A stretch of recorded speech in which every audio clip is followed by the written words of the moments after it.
নমস্কার। এখন আমি যে কথাগুলো বলবো সেগুলো বয়স্ক মানুষদের জন্য। আচ্ছা, আপনি কি 60-এর কাছাকাছি? তাহলে আপনাকে কয়েকটা জিনিস মাথায় রাখতে হবে। কি সেটা শুনুন। বয়োবৃদ্ধদের জন্য বোন ডেনসিটি পরীক্ষা করায় অনেকে, কিন্তু তাতে কোনো লাভ নেই, কারণ তাদের অস্টিওপোরোসিস থাকবেই।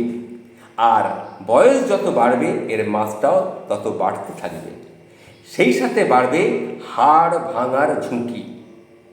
তাই বলছি বন্ধু, বেশি বয়সী যত লোক পড়ে গিয়ে ব্যথা পায় তাদের প্রায় সকলেই এই ব্যথা নিয়েই তারা কিন্তু তার জীবনটাকে শেষ করে দেয়, সে মারা যায়।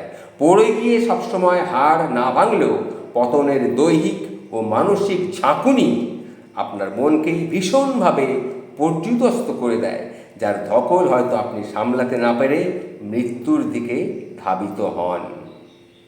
যাদের বয়স 60 পেরিয়ে গেছে তাদের হাড় ভাঙা ঠেকানোর জন্য কয়েকটা সহজ উপায় হলো পড়ে গিয়ে ব্যথা পাওয়াটা রোধ করা। কিভাবে করবেন সেটাই নিয়ে আমি এখন বলতে চলেছি।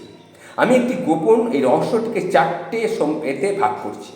একটা হচ্ছে সাবধান, আবার বলছি সাবধান, সবসময় সাবধান। তাহলে একটু ভেঙেই বলি। আমি যে বললাম সাবধান সাবধান সবসময় সাবধান, এটা কেন বললাম একটু ভেঙে বলি। কোনো কিছু ধরা বা পাড়ার জন্য, কোনো কিছু আপনি ধরবেন কিংবা পাড়ার জন্য একটু উঁচুতে উঠতে হবে, কখনো চেয়ার বা টুল জাতীয় কিছুর উপরে উঠে দাঁড়াতে যাবেন না, এটা খেয়াল রাখবেন, কারণ আপনার বয়স 60 পেরিয়ে গেছে। আরেকটা কথা, বৃষ্টির দিনে বাইরে হাঁটতে যাবেন না, কারণ এগুলো পড়ে যাওয়ার ভয় থাকে। এই বয়সে লোকেদের কোমর হাড় ভাঙার 1 নম্বর কারণ হলো বাথরুমে পা পিছলে পড়ে যাওয়া। তাই স্নান করার সময় বাথরুম ব্যবহারের অতিরিক্ত ঝুঁকির সময় সতর্ক থাকবেন। বাথরুমে যখন যাবেন, বাথরুম যখন ব্যবহার করবেন, বাথরুমের মধ্যে কিছু করছেন, স্নান করছেন বা যাই করুন, খুব সতর্ক থাকবেন। বিশেষ করে বেশি বয়সী নারীরা বাথরুমে দাঁড়িয়ে কাপড় বদলাবেন না। স্নানের শেষে তোয়ালে বা শাড়ি পেঁচিয়ে বাইরে বেরিয়ে চলে আসুন।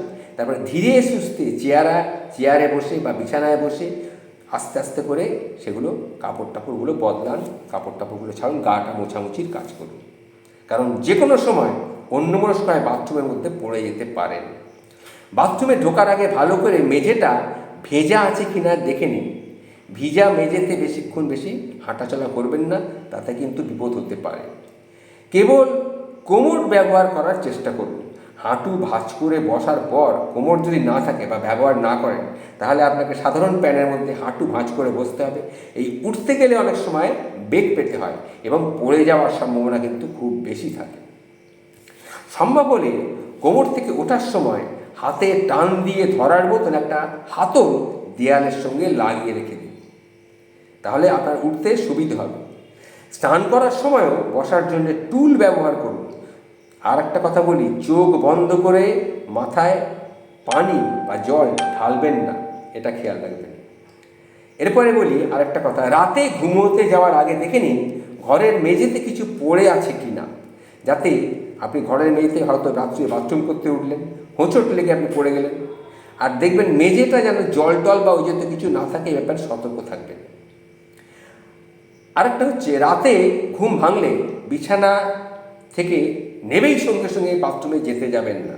2-3 মিনিট বিছানার পাশে বসুন, তারপরে বাতিটা জ্বালান, আস্তে আস্তে উঠে দাঁড়ান। অন্তত রাতের বেলায়, সম্ভব হলে দিনেও এটা করা দরকার, কিন্তু অন্তত রাতের বেলায় বাথরুমের দরজা ভেতর থেকে বন্ধ করবেন না। সম্ভব হলে বাথরুমের ভেতরে একটা অ্যালার্ম যদি পারেন লাগিয়ে নিন, যাতে করে জরুরি মুহূর্তে বেল বাজিয়ে কারোর সাহায্য আপনি চাইতে পারেন। বেশি বয়সে কখনো দাঁড়িয়ে দাঁড়িয়ে কিন্তু কাপড় বদলাবেন না, চেয়ারে বা বিছানায় একটু বসে নিন।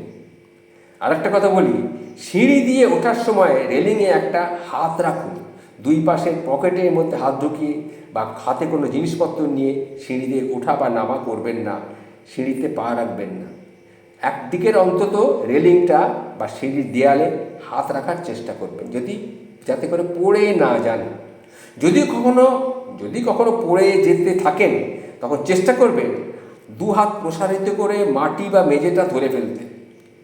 এতে হবে কি, হয়তো আপনার হাতটা ভেঙে যাবে, কোমর কিন্তু ভাঙবে না। হাত ভেঙে গেলে সারাতে পারবেন আপনি, কিন্তু কোমর যদি ভেঙে যায় আর কিন্তু আপনি সারাতে পারবেন না। বাদবাকি জীবনটা বিছানায় শুয়েই মৃত্যুর দিন অবধি আপনাকে কাটাতে হবে। এই রকম ঘটনা আমরা প্রতিনিয়ত দেখছি। সারাদিন শুয়ে বসে থাকবেন না, অন্তত কিছু মিনিট হাঁটুন যতটা সম্ভব। বিশেষ করে মহিলারা ওজন কম রাখার ব্যাপারে অতিরিক্ত যত্নবান হন। পরিমিত খাবার সবচেয়ে গুরুত্বপূর্ণ। বেঁচে থাকার জন্যে আমাদের খাওয়া খুব জরুরি, কিন্তু অনেক সময় আমরা করি কি, খাবারটা নষ্ট হবে, অতিরিক্ত কিছু খাবার জোর করে খেয়ে ফেললেন, সেটা কখনো করবেন না। ভরা পেট খাবেন না, পেট একটু খালি রেখে খাবেন। সম্ভব হলে সেটা ফেলে দেবেন, কিন্তু তবুও খাবেন না।